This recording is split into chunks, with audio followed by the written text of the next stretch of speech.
Ky episod u mundësua nga Vodafone, Abibank, Melia, Lajthiza, Metropolitan, Tumo.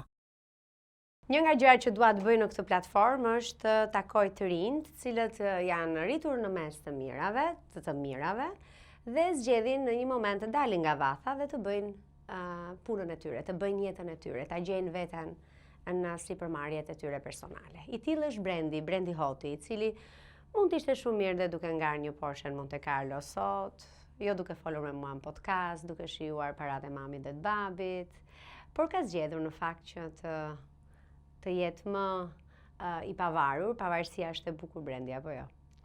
Është shumë interesante, sikur të motivon shumë për me punu. Mirë, e thash mirë unë këtë? Mund të ishe në Monte Carlo, apo jo? Në Nis, në... Mund të ishe, është vend interesant, ja vlen me shku. Apo thuaj, e ngas po të dua edhe në Tiranë, edhe në Shkodër. Edhe në Tiranë, edhe në Shkodër, po funditës varet ç'është ky qëllimin që ti i vën vetes edhe ç'a të bën të lumtur. Okay. Pra, gjithë kam iden duke ndjek të lumturinë tonë, kështu që është shumë e ndryshme nga njeriu njeri, mendoj. Më dole bukur të lumturia. Ti po kërkon lumturinë tani? Po, besoj të gjithë jemi duke kërku lumturinë. Po, në një kuptim. Ku e gjen ti lumturinë? Është shumë e vështirë. Po ta kisha shumë të qartë këtë gjën, ndoshta do isha edhe unë shumë më i lumtur. Por që po provoj në dimensione ndryshme, qoftë nga ana familjare, qoftë nga ana profesionale, qoftë pastaj edhe nga ana sportive me këto aktivitetet ekstreme që kërkoj atë adrenalinën ekstra. Po që jam duke eksperimentu dhe mendoj kjo faza e jetës sigur më përshtatet me këtë fjalë, që po akoma po eksperimentoj. Pavarësisht se ca gjëra janë shumë të strukturume, edhe sidomos pjesa e punës, që kam atë fokusin kryesor edhe e di që një pjesë shumë e rëndësishme e kohës time është aty. Pastaj mund të eksperimentoj. Tani, se unë jam shumë transparente, jo shumë, se o je transparente o si je. Unë jam transparente me audiencën time dhe Brendin nuk e gjeta unë, më gjeti. Por unë i dua njerëzit si Brendi dhe dua t'i takoj. Djem dhe vajzat cilët bëjnë gjëra. Dhe kur një mikeshe përbashkët më saj që unë mendoj që ti duhet flasësh me një, sa vjeç je ti Brendi? 28 vjeçar. Me një 28 vjeçar që është shumë simpatik, po bën në një kuptim, po krijon modelin e Airbnb-s shqiptare. E takova me shumë interes në fakt dhe më vjen mirë që ne jemi këtu dhe më pëlqen që ti do t'i thuash gjërat, do t'i tregosh edhe ndërkohë që po punon. Po përpara se sa të shkojmë te Airbnb-a te pikhosti i Brendit, unë dua të shkojmë pak tek familja jote. Prindrit e tu janë, mami është mjeke, babi është sipërmarrës. Eksakt.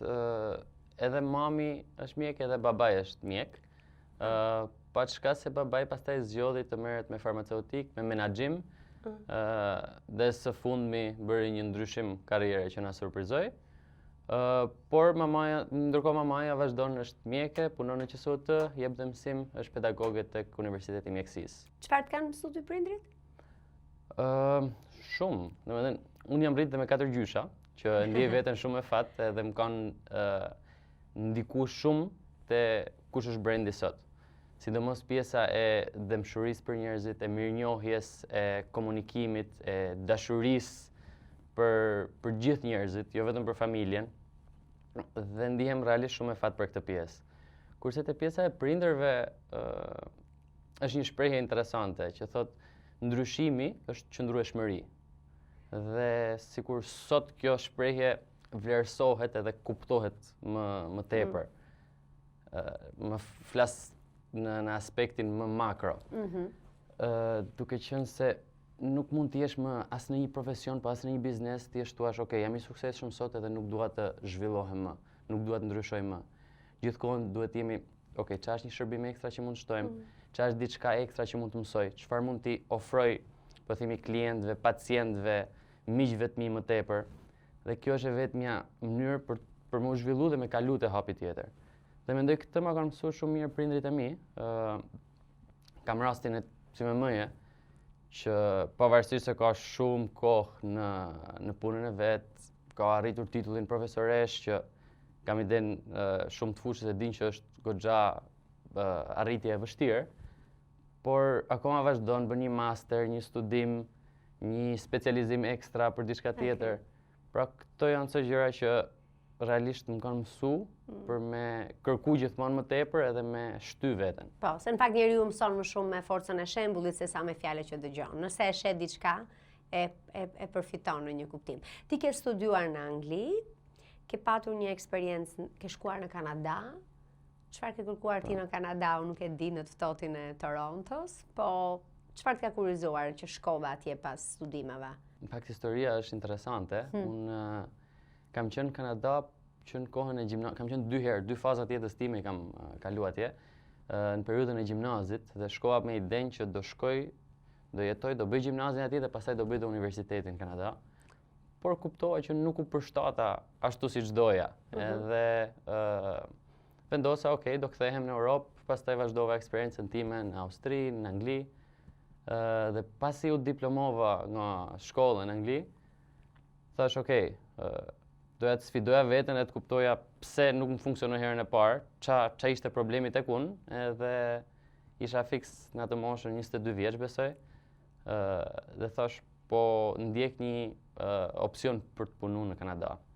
Shkova atje, ishte, kam iden 2019-a. Pandemia filloi? Filloi dhe pandemia në 2020-ën, që unë isha komplet vetëm, shkova, kam disa njerëz, disa kushërinj atje në fakt, por shkova për me eksperimentu me veten time dhe me pa sa interesant mund të jetë ky vend për të ndërtuar një karrierë në një punë këtu. Covidi luajti rolin e vet, plus dhe pjesa e Kanadas si vend që realisht nuk u përshtata. Pra, është pak ndryshe, se ne kemi dëgjuar shumë njohuri normale, po themi këtej në Shqipëri, në Europë, që Kanada është shumë vend social. Por është social me një kuptim tjetër, jo social që themi ne që ke njerëz social, unë dhe ti këtu dalim pim një kafe, është në politika me sa kuptoj unë. Është në politika shumë social.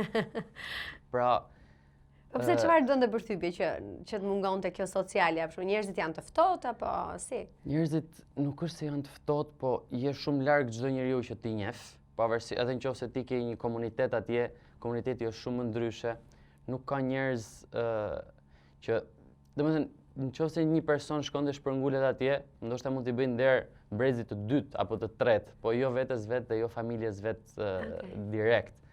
Pra kjo ishte sfida që hasa unë si njëri edhe thash, okay, e kuptova, nuk është për mu as në këtë moment të jetës dhe vendosa me u kthy në Shqipëri. Çfarë punë bëje atje?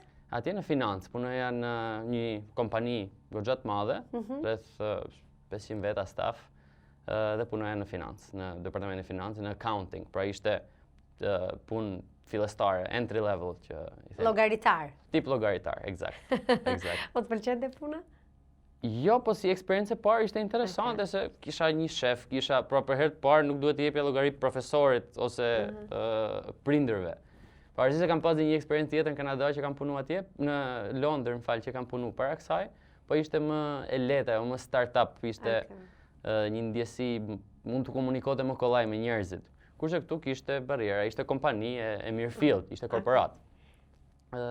Pastaj edhe Covidi edhe shumë gjëra dhe vendosa okej, do kthehem në Shqipëri edhe do merrem. Ndërkohë edhe Pick Hosti kishte fillu xha paralelisht, pavarësisht se nuk ishte një projekt kryesor, po kishim një kompani, po themi, që e kishim ndërtu. E kishe ideuar? Po. Kompaninë kemi fillu ndoshta para 10 vitesh, kështu gradualisht, duke menaxhu pronë familjes, unë dhe ortaku im pat pronën e vet, edhe pastaj menduam, okay, hajde bashkojmë forcat edhe ndërtojmë një strukturë. Kështu nisi Pick Hosti? Po. Pra kishe një apartament që e lijeti me... Po, kishim një pronë që po e menaxhonim, nisëm me timati, kur thua pronë, shtëpi, vil, hotel? Një vil në Shkodër, edhe këtë e menaxhonim, pa të fillu i matë që hajde do e bëjmë, ndërkohë unë isha shumë kundra, sepse, thoja, si do fusim në njerëz të shtëpia jonë, është shumë e çuditshme, dhe thashë se do e provojmë se ja vlen, dhe na mbushi mendjen, po ka goxha vite. Po babi me shpirt sipërmarrësi. Me shpirt sipërmarrësi gjithmonë. Okej. E bëre. U bësh ajo vila atje në Shkodër vazhdon të jetë një Airbnb? Vazhdon që shkojmë atë. E si quhet? Sunset Villa. Sunset Villa. Po. Okej. Ka një perëndim në Shkodër. Ka një perëndim. Shihet perëndimi, ka një arsye interesante pse atje. keni vënë Sunset. Në fakt arsyeja është sepse këto të dyja vila që është fillu Peak Hosti, po themi njëra është Sunrise dhe tjetra Sunset. Okej, Kështu dakor. që prandaj Se dielli lind dhe perëndon. eksakt. Okej. Dhe pastaj kalua tek ideja e një platforme më të madhe. Pastaj kalum te ideja që është sot. Pra, menaxhimi i pronave për të tretë. Pra ne bëjmë menaxhim pronash për qiradhënie afatshkurtër. Për ta thënë më thjesht, nëse dikush ka një pronë të dytë që nuk e përdor dhe nuk banon aty, atëherë këtë pronë e merr në menaxhim Peak Hosti dhe bën çfarëdo lloj gjëje për të sjellë një të ardhur pasive për pronarin. Këtu te këto gjërat përfshihet pjesa e listimit, pjesa e komunikimit me klientin, marketingu, promovimi nëpër platforma të ndryshme, pjesa e pastrimit, e mirëmbajtjes, pra çdo gjë. Dhe pronari mund të vazhdojë jetën e tij i qetë, pa pasur dhimbje koke, pa e bezdis turistët, jo po s'punon kondicioneri, jo po si ndizet televizori, dhe çdo gjë e mbulon kompania jonë. Sa ke ti staf tani? Staf janë rreth 11 vetë që janë në zyrën qendrore, pra që janë punësuar gjatë gjithë vitit. Pastaj pjesa sezonale janë goxha shumë më tepër, sepse janë rreth 200 prona në gjithë Shqipërinë mira. Pra janë të shpërndara komplet. Dhe ju kujdeseni, keni njerëz për shembull që kujdesen për pastrimin, për mirëmbajtjen, për dhënë çelsin apo i keni bërë me kode?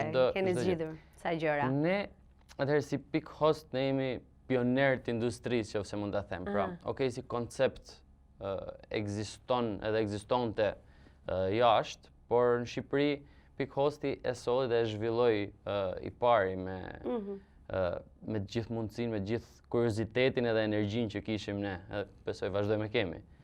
Kemi shfrytzuar shumë është herët për ta humbur energjinë. Duhet vetëm ta keni, që të kuptohemi. Okej. Kemi shfrytzuar shumë pjesën e softwareve, kemi zhvilluar një platformë tonën. Tani kemi shumë AI, platforma AI të integruar tek kjo platformë, tek ky sistemi joni për të shfrytzuar për të dhënë një produkt sa më të mirë. Po themi kemi një produkt ekstra ose shërbim që ofrojmë për gjitha pronat tona, që është pjesa e çmimeve dinamike. Pra është një AI e cila studion tregun në çdo moment. Dhe studion sa janë çmimet, sa është kërkesa, sa është oferta në çdo zonë të përcaktuar. Dhe pastaj vendos sa do jetë çmimi i kësaj prone për këtë natë. Në moment që tregu është bosh dhe nuk ka rezervime, po themi, në zonën e pazarit të ri, atëherë ne ulim çmimin për të qenë më aktiv edhe për të tërheqë më shumë njerëz. Por në momentin që tregu është plot edhe ka goxha kërkesë, atëherë çmimi rritet.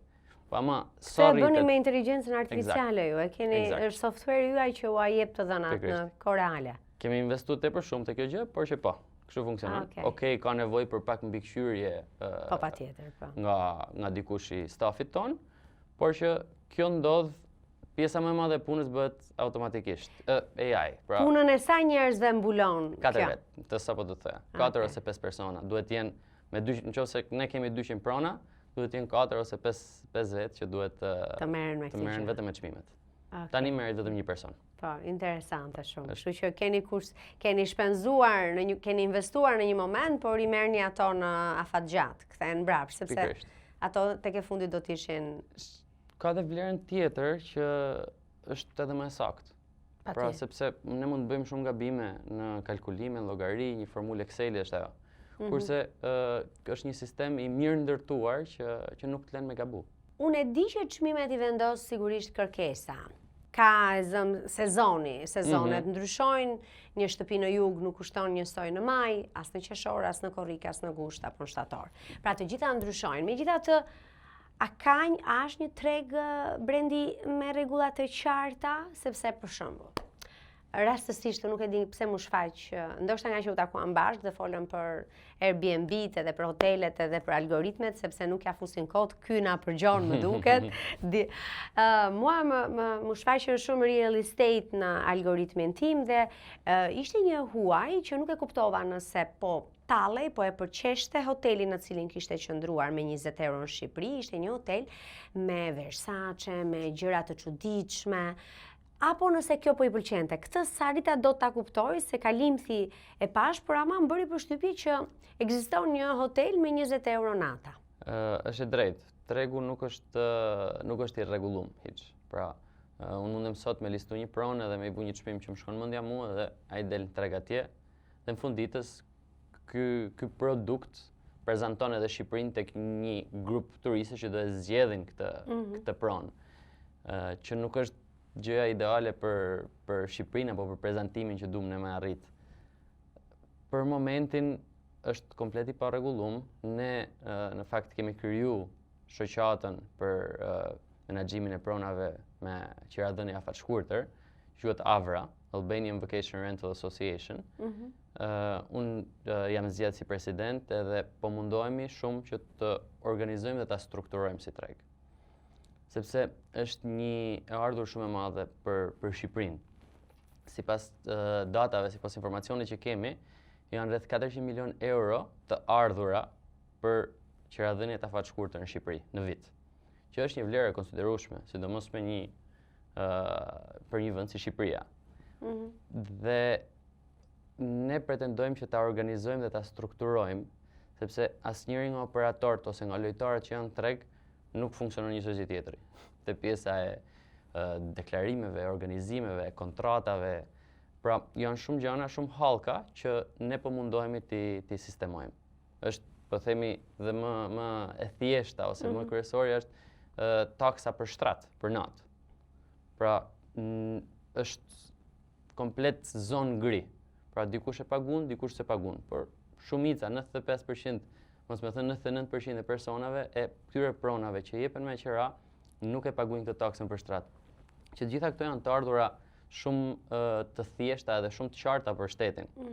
Pra po bëjmë disa propozime, jemi në proces të krijimit të këtyre projektideve dhe prezantimeve, që pastaj të bashkëpunojmë me organet e duhura, me organizuar. Po, e kuptoj. Sa kohë mund të marrësh një Airbnb? Për sa kohë? Deri një muaj apo dhe më shumë? Nuk ka limit. S'ka limit. Se më është fiksuar gjithmonë sikur është një politikë me javë, ditë. Ti e cakton vetë se çfarë datash don, edhe te prona kur liston një pronë e cakton që duhet ta jap këtë pronë më shumë se 3 muaj, më shumë se 6 muaj, pra është komplet një proces i thjeshtë. Në disa tregje, po themi siç është Londra, është e rregulluar dhe e limituar nga shteti, që ti këtë pronë nuk e jep dot më shumë se 90 ditë në vit. Dhe kanë të limituar nga shteti, nga rregulloria. Kurse këtu te ne nuk është ashtu. Te ne nuk ka shumë. Te ne nuk ka. Secili bën rregullat vet, po për fatkeqësisht. Po kam parë edhe disa lajme për shembull nga Spanja, më duket. Nuk e di nëse e ka çuar përpara si nism, që kishte një problem, më duket dhe i mbyllën Airbnb-t sepse hotelet po ankoheshin, nuk e di nëse kjo e kam ndjekur kështu përciptasi dhe nuk jam shumë e saktë mbase, po a ka një shqetësim të hotelerisë fikse me Airbnb-n? Po, por duhet me kuptu drejt se ç'a është. Pra, Spanja po i limiton Airbnb-n në Barcelonë, më duket, edhe në ca zona të caktuara, sepse po rriten shumë çmimet e qirave atje. Pra për njerëzit që jetojnë dhe nuk jetojnë dot ato njerëz atje. Por problemi është se në Spanjë ka aq shumë kërkesë dhe aq shumë njerëz që dojnë ta vizitojnë atë vend, që është kriju kjo kërkesë shumë e lartë për shkak të turizmit. Dhe oferta është aty është stabile. Dhe në Shqipëri ne nuk jemi akoma në atë fazë. Pra shpresoj që një ditë do jemi që të kemi një influks turistësh që mos ta përballojmë dot më, po jemi shumë larg akoma kësaj gjëje. Prandaj nuk e shoh si problem këtë gjë. Kurse ne themi gjithë ditën që kemi shumë turistë, nuk kemi shumë turistë? Kemi, por mund të kemi shumë më shumë. Mund të kemi shumë më shumë. Pra është drejt që është rrit numri i turistave nga vit në vit. Po. Por për të qenë shumë korrekt, është rrit edhe më tepër numri i pronave atje, pra është rrit dhe më tepër oferta. Pra nëse mund të krahasojmë, po themi vitin 2024 si viti më i mirë dhe më i begatshëm për turizmin në Shqipëri, vitet e tjera për disa operatorë kanë qenë shumë mira që kanë prona specifike, po nëse merret turizmi dhe pronat si një tër, ka pas rënje sepse është rrit goxha oferta në treg dhe kërkesa nuk është rritur me të njëjtin hap, nuk është rritur me të njëjtin nivel. Cilët turist paguajnë më qetë, më lirshëm, janë më dorëlëshuar dhe cilët janë ata turistë që dallon që gjithmonë negociojnë çmimin më të ulët, janë më të kujdesshëm me parat? Nordikët edhe gjermanët janë pak janë më të qetë edhe duan me marrë atë shërbimin që kanë pagu, për sa kohë që shërbimi dhe produktit që atyre i është premtuar është okej, është brenda pritshmërive. Nuk i bëjnë llafe janë naze. shumë të lumtur. Kurse italianë do gjejnë gjithmonë diçka për manku, gjithmonë. Janë shumë të lezetshëm përfundimisht, gjithmonë ankohen. Lën review.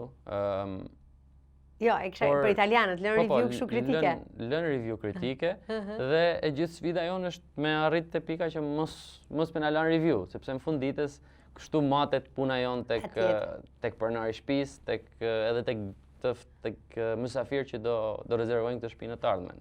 Okej. 200 më the ke prona në gjithë Shqipërinë? Po. Okej. Cila është aspirata jote? Po vazhdojmë rritjen me norma shumë të shpejta. Shpresojmë këtë vit deri në 400 prona është qëllimi jon. Dhe të vazhdojmë zgjerimin në rajon. Me një ritëm jete të shpejtë dhe të vrullshëm, kur nevojat për të patur zgjidhje bankare cilësore janë thelbësore për ju, përgjigjen e gjeni tek Abibank online dhe mobile banking. Ky shërbim nuk është thjesht një mundësi, por është mënyra më e zgjuar për të menaxhuar financat tuaja. Përdorimi i thjeshtë dhe i sigurt nga laptopi apo telefoni juaj ju lejon të kryeni transaksione, paguani faturat dhe detyrimet tuaja menjëherë, kurdo dhe kudo që shkoni. Shkojmë tek episodi. Ku është e mira Airbnb-s? Për shembull, unë kam një shtëpi që dua ta lë me qira. Është më mirë ta lësh me një qira, me një njeri që e di që do të jetë aty për disa vite dhe e ke të garantuar, apo pse Airbnb-ja? Për shembull, pse ti do ta mbroje Airbnb-n? Cilat janë të mirat? Atëherë, ky shërbim që ofrojmë ne është shumë i përshtatshëm për njerëzit që kanë investuar në një shtëpi të dytë, sepse në fund ditës ky pronar mund ta bllokojë edhe vet kalendarin dhe thotë, shiko, okay, 11 muaj të tjera unë jam në punë, jam në Tiranë ose jetoj diku tjetër, kurse gushtin e du që të shkoj vetë te kjo shtëpia që kam në Durrës apo në Dërmi dhe e bllokojnë vet. Ndërkohë prap marrin të ardhurat pasive nga këto 11 muaj të tjera, pavarësisht se është tregu shumë sezonal dhe bëhet fjalë vetëm për 2-3 muaj të tjera, por kjo është benefiti kryesor. Pra shtëpia prap mbetet e jotja dhe mund ta shfrytëzosh kur dush. Kjo është më e rëndësishme që duhet të përmend. Pastaj pjesa tjetër është që në një pronë buzdetit nuk është se ka shumë kërkesë për qiraddhënie afatgjatë. Sidomos të pronat që janë shtëpia pushimi. Okej, në Tiranë është kërkesa dhe mund të zgjedhësh midis të dyjave, por kjo është një zgjedhje personale e njerëzve që thonë, okej, këtu unë e di që kam kaq rezervime, ditët e tjera shtëpia është bosh dhe amortizohet ose humbet vlerën më pak se sa çdo humbte vlerën duke u përdorur nga njerëz që jetojnë aty çdo ditë. Por gjithmonë duhet të marr parasysh menaxhimin dhe se sa mirë bëhet puna nëse jepet kjo shtëpi me qiraddhënie afatshkurtër nëpërmjet platformave si Pickhost edhe Airbnb, Booking etj.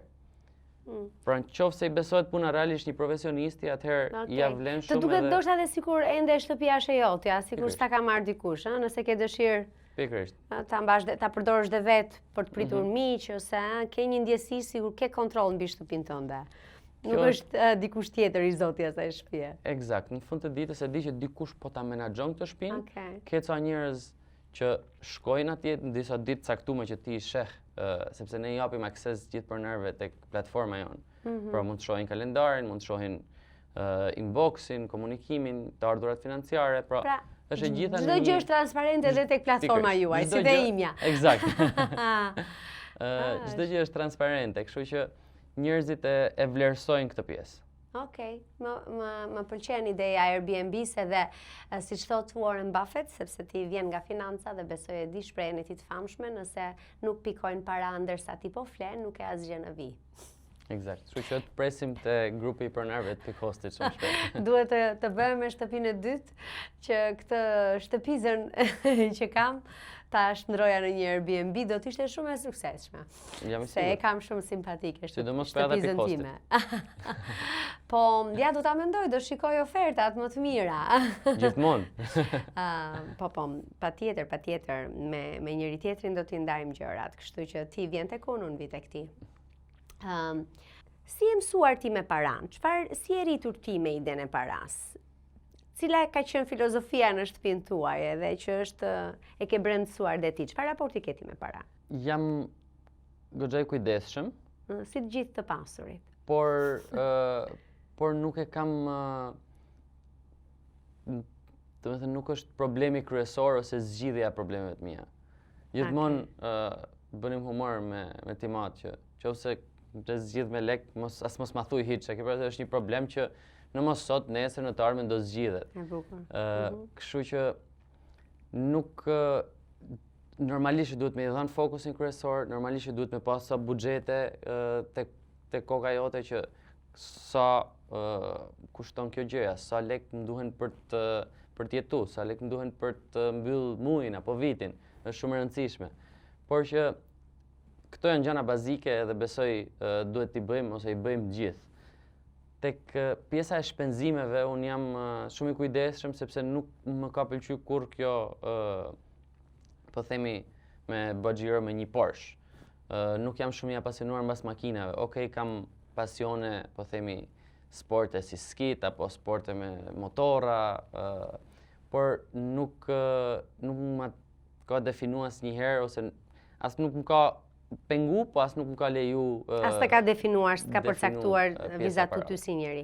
Ka qenë një moment, bile kur gjyshi nga ana mamit po bënte një ndërhyrje, dhe nëna që është shqetësuar që janë shumë lek, si do ja bëjmë kështu ashtu edhe ishte e mërzitur sepse thoshte po gjyshrit më shumë kanë hallën e lekëve se tjetës, janë o shpirtat e veç. Pavarësisht se ajo është biznesmene, vazhdon akoma dhe sot punon, por kishte hallin që shive se janë kaq lek, do i paguajmë ne që mos më rëndu dhe fëmijët e vet. Po. Edhe ma përmendi bile para disa ditëve dhe i thash letra janë. Pra, siç janë bërë, ashtu do harxhohen, do bëhen prap, do harxhohen prap.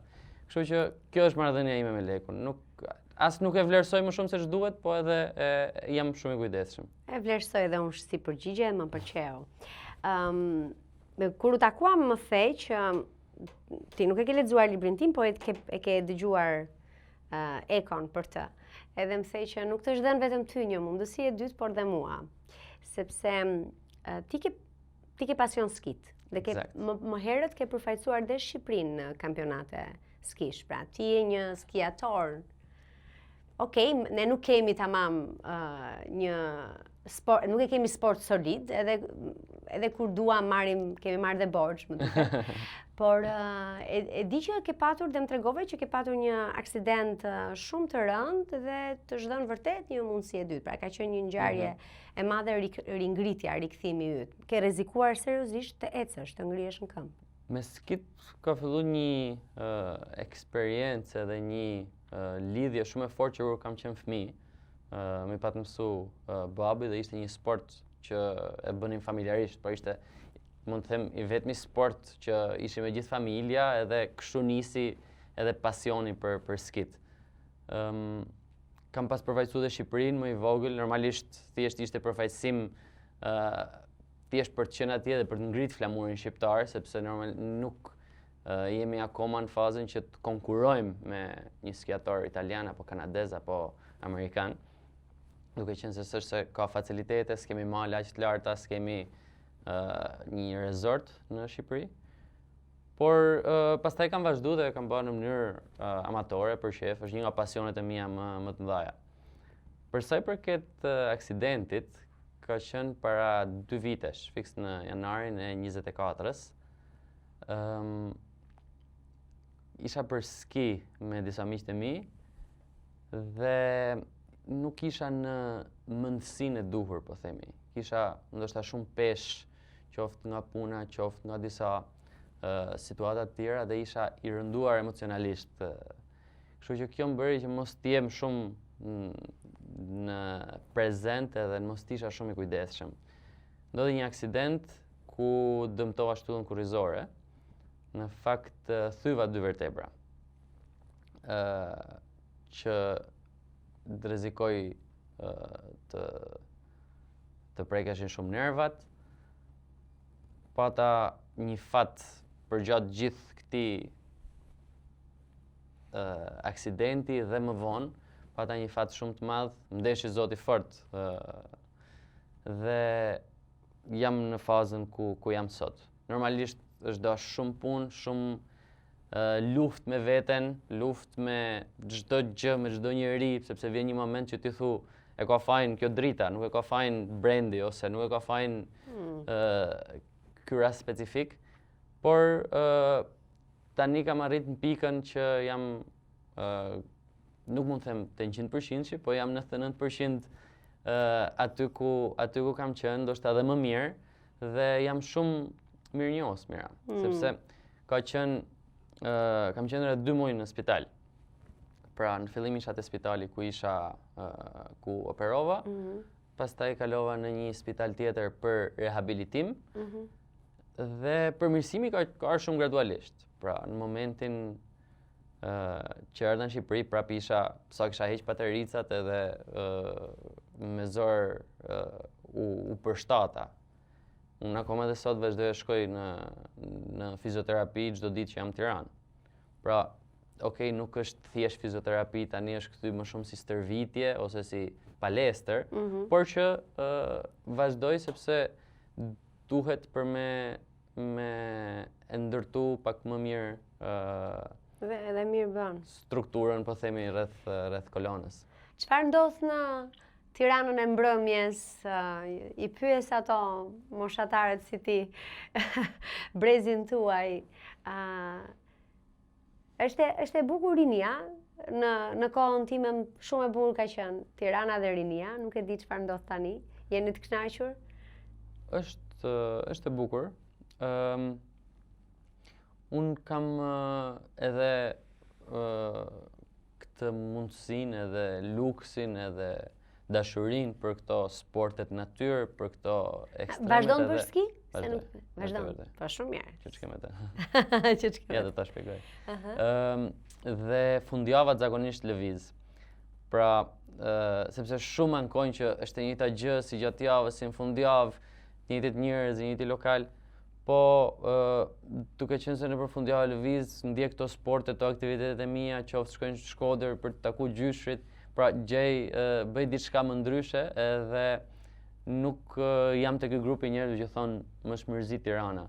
Por që rinia, është e vërtetë që rinia shumë nga mosha ime, ndoshta edhe pak më të mëdhenj edhe pak më të vegjël, kanë ikë jashtë Shqipërisë. Pra ndihet shumë kjo diferencë.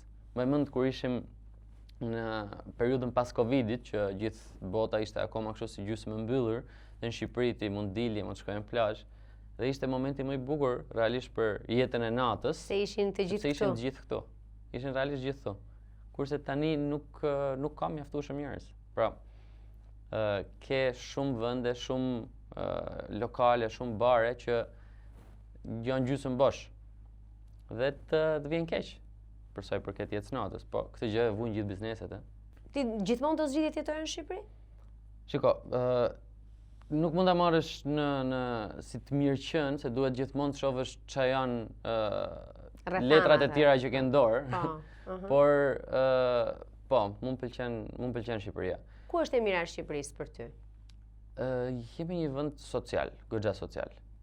Nuk e di e ke pa këtë për zonat blu, që thot një studim për zonat blu, që është një vend në Itali, Sardenja, Japonia, që kanë jetë gjatësinë më të madhe në botë. Po, e di këtë.